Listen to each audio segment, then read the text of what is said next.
Good evening, welcome to Delight Classes.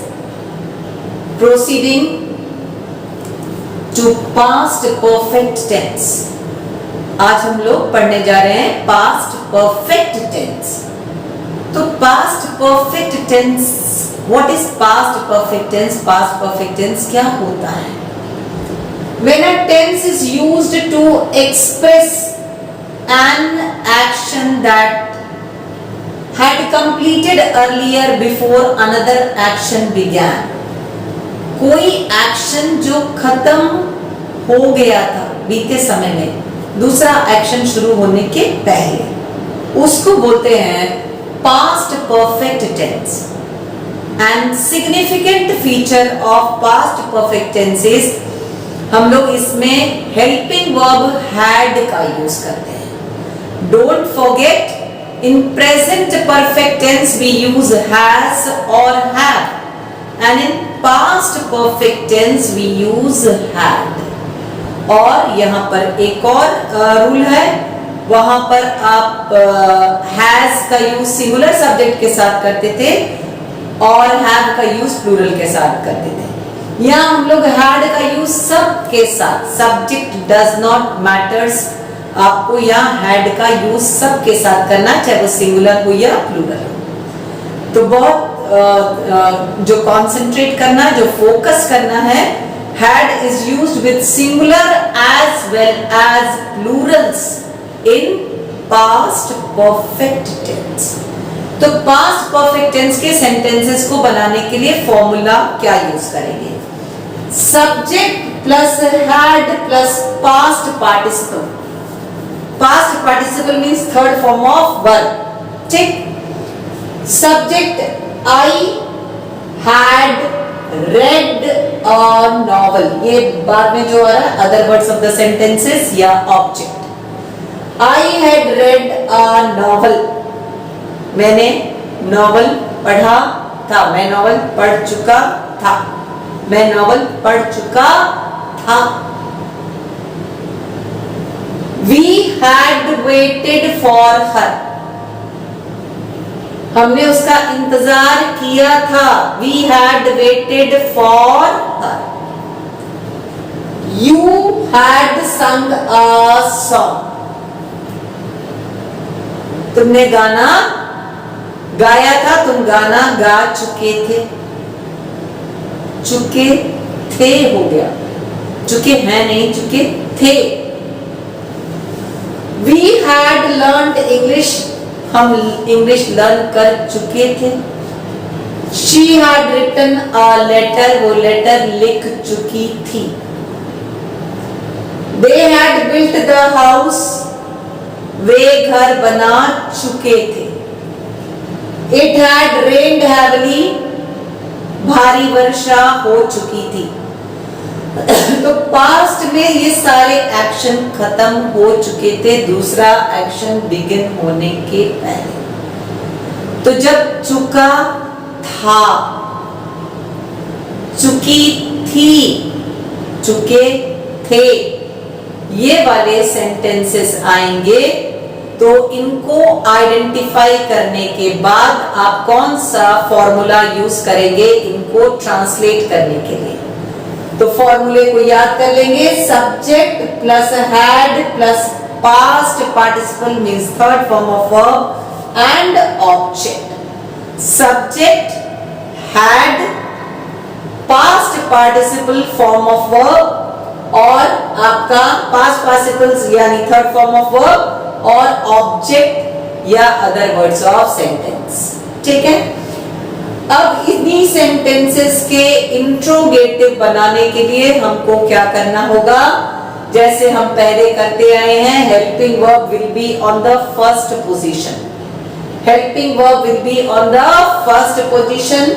Then we will write the subject and then third form of verb, object और other words of the sentence.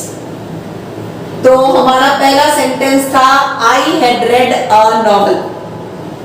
Interrogative में करेंगे तो change हो जाएगा had I read a novel. Question mark. We had waited for her. Had we waited for her? Question mark. You had sung a song. Had you sung a song? Question mark. He had learnt English. Had he learnt English? Question mark. She had written a letter. Had she written a letter? Question mark. They had built the house. Had they built the house? Question mark. It had rained heavily. Had it rained heavily? Had it rained heavily? Then question mark. तो proceed करना है हमको आगे इसी के negative बनाने के लिए. तो for making negative sentences of past perfect tense, we will use the formula subject plus had plus not plus third form of verb plus object. Subject plus had plus not plus third form of verb plus object. I had read a novel. इसी को हम convert कर रहे हैं negative में. I had not read a novel. We had waited for her. We had not waited for her. तो इसी तरीके से हमारे ये अफर्मेटिव हो गया, ये interrogative sentences and negative sentences of past perfect tense. Let's start with the second portion of our video. Today we are going to learn some foreign words. आज हम लोग कुछ foreign words को पढ़ने जा रहे हैं, उनके मीनिंग को. फर्स्ट वर्ड है आपका capital A B then INITIO, इसको पढ़ते हैं एबिनिशियो.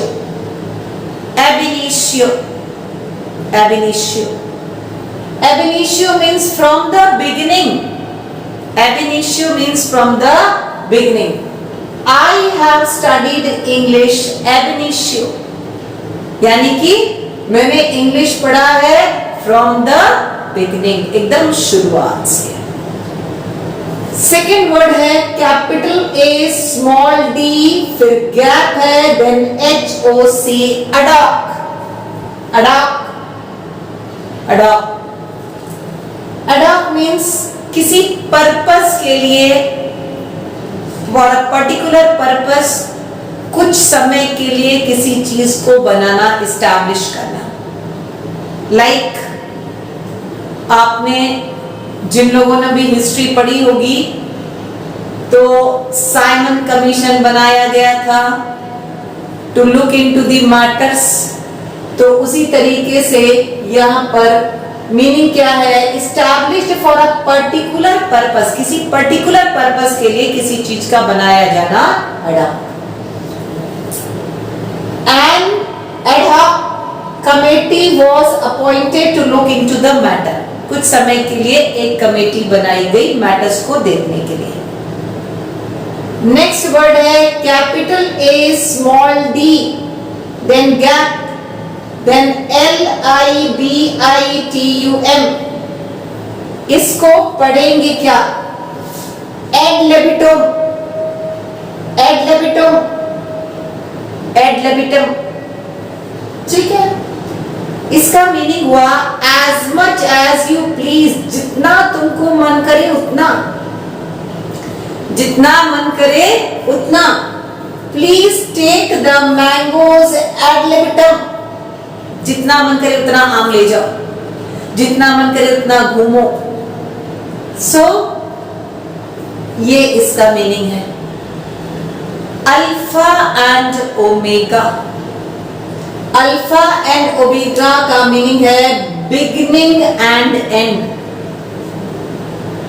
बिगिनिंग एंड एंड, शुरू से अंत तक. I went through the alpha and omega of English. शुरू से अंत तक पूरी इंग्लिश देख डाली. So I went through the alpha and omega of English. Next word की स्पेलिंग है ALUMNI, pronunciation alumni. alumni alumni means ex students of college. Student वो जो उस कॉलेज से पढ़ के जा चुके हैं, x students of college. Sentence, the meeting of the alumni of a college was held last year. Last year हमारे कॉलेज के alumni का मीटिंग हुई थी. Next word is BIZARRE. थोड़ा सा राइटिंग में आपको कंफ्यूजन हो सकता है, सो मैं बोल करके बता रही हूं.